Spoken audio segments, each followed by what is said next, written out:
What's poppin', people? I'm Rated D, and I've tested positive for swag, and I'm here with Yewles again to do another one of these bias against Sony videos. And, this episode is specifically going to be about Forza versus GranTurismo. Now, Forza, people like to hype it up as, like, the go-to racing simulator right now. Meanwhile, all the actual racing fans still play GranTurismo.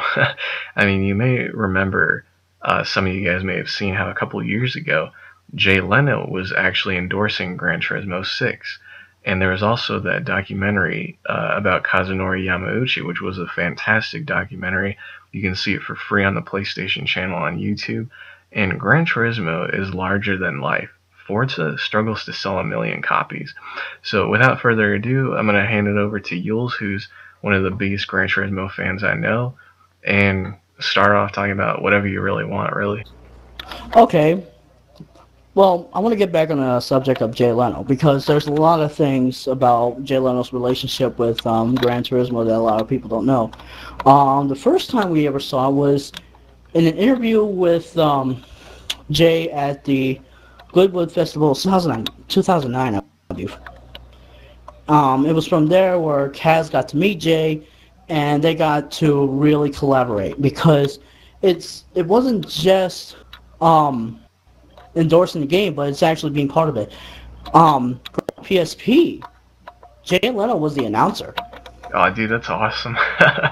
Yeah, he got to call the races, call the finish. Yeah, I mean, all that. I mean, if you have a PlayStation Vita or Vita TV, you can get GranTurismo PSP right now for $9.99 and see for yourself. So one of the things that I want to get into early on too is I made that video a couple weeks ago, I think it was, where I show how GranTurismo 5 on the PS3 from 2010 is more technically advanced in some ways than Forza 6 on the Xbox One in 2015. Okay?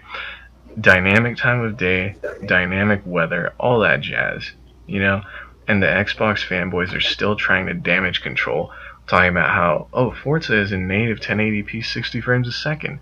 They don't want to talk about how it was downgraded from it, Forza 5's initial showing, and they don't want to talk about all the other technical flops, basically, like fake reflections and shadows. What do you have to say about all this, Yewles? I think it's hilarious that on next gen we still gotta worry about reflections being half the frame rate of the actual game in the newest iteration of the series. Man, I think that's amazing, but you know what? I'm really gonna rub salt in the wound, because I'm gonna compare Forza 6 to another game on the Xbox One, Project Cars. Forza 6, 24 cars on track. Project Cars, 45 cars on track. Man. Forza 6, fixed day and night and fixed weather settings. Project Cars, dynamic time of day and dynamic weather effects. You gotta remember, Project Cars is doing more. And it's taking more sacrifices. Because it has more cars on track, it's doing more things around the track, such as the dynamic. It's got to be cut down to 900p and have frame rate drops. Meanwhile, the next gen game, the next gen Forza game, they have to take extra precautions so they make sure, in order to make sure not a single frame drops. And the only advancement they have in the game so far, other than 3D crowds, is 3D puddles. 3D puddles. Yeah, let's talk about the 3D puddles. When you get into a puddle, your car rocks back and forth. That's it. No, seriously, that's it. You just get into a puddle and the car rocks back and forth. Oh, derpy derp. So tell me now, for all these Xbox nerds that are hyping up 1080p 60 frames on a game that was downgraded in order to run that way on the Xbox One, tell them the resolutions of GranTurismo 5 and 6 on the PS3, because they were pretty high. Well, for a PS3 game, they were extremely high. GT5 was 1280 by 1080, which was 50% more pixels on screen than 720p. You know, which was Forza 2, 3, and 4. Yeah. And then GT6 comes along, and that's at a resolution of 1440 by 1080.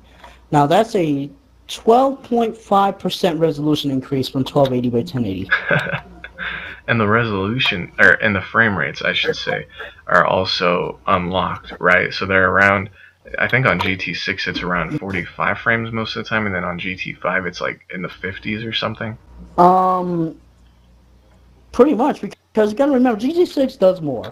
So it takes a little bit of a bigger hit. Yeah. But the amount of stuff that it was doing for its time, I mean, around the same time as the new console's launch, I mean, it's still staggering. And it's funny to me, specifically, how somebody, and I know you guys know I've bashed this guy in the past, but Adam Sessler, he gives Forza 5, which is half a game, a perfect score, okay? So much content cut from the previous Forza games, and he gives it a perfect score, you know? Meanwhile, people are bashing GranTurismo 6, giving it, like, you know, scores in the C range. I mean, it's a complete joke. GranTurismo is larger than life. People become actual race car drivers because of GranTurismo. But Forza has better sounds, right? I don't even know where to begin with this comparison. I'm sorry, but how are you going to crap the vacuum sounds out of GT5 and 6 and then try to defend the toilet sharks of the Forza series?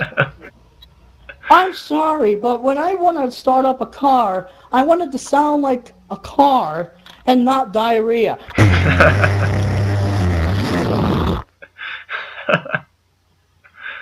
Now, one other thing I want to ask you is about the Forza Horizon series. What are your thoughts on that? Arcadey fun open world games. So when these Xbox fans try to tell us that, you know, Forza Horizon has day-night cycles or whatever, and it's open world, it's better than GT5. It's not the same type of game. It's not like a realistic. Then why are you praising Forza 6? That's not open world.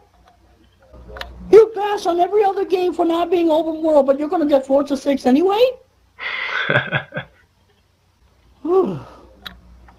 That's another thing about the differences between the mainline Forza and the Horizon series. Horizon is very much stylized. Not just in its physics, but it's in its art style. The actual cars in the game are very different from the more finished counterparts of Forza and, you know, every other same game around. I mean, I remember with Forza Horizon 2, you sent me tons of pictures, and I posted them in the video where I said Quantum Break looked like plastic. Forza Horizon 2 looked like, it looked just like plastic, dude. Nothing looks real about it. You know? Mm-hmm. It's a complete joke. I mean, it just baffles me, the bias that you've got. You know? People that know about cars, people that know about racing, side with GranTurismo. It's all these people that don't know about it, and then are, many of them, you know, Xbox fanboys, basically, that are praising Forza over GranTurismo. Like I said, Adam Sessler gave Forza 5 a perfect score when it had so much content cut. How in the world can you possibly do that? And then, you got all these people, you know, bashing GranTurismo 6. I think, I'm not entirely sure, but I remember when GT6 came out, its Metacritic score was in the mid to high 70s, and Forza 5's was like in the low 80s. Now, I'm pretty sure they're both around the same score, but that just baffles me, that one game has so much content, and then the other one has so much content cut from it. You know what I mean? At the end of the here's day, the thing. Forza 5 right now on Metacritic is now 1 point lower than GT6. okay. because they were really neck and neck for a long time, and they still are, really. But it's unbelievable to me, absolutely unbelievable. Anyway, I mean, I think I've said it as much as I really have to say. You know, GranTurismo on PS3 was doing stuff that Forza on Xbox One still is not doing. And the resolutions, the frame rates, what it was doing on PS3, it was ahead of its time. And Forza 6 really is behind the times. So, anyway, Yewles, you have any last words? Yeah. If you're going to defend the game's microtransactions by attacking another game's microtransactions, try to remember that the game you're defending currently has charged DLC, and the other game that you're trying to bash by having microtransactions, all of its DLC is free. I completely forgot about that. Yeah, GranTurismo has been pumping out free DLC for years. Yeah, that's all it's been pumping out, free DLC, nothing charged. The game has made a lot of improvements.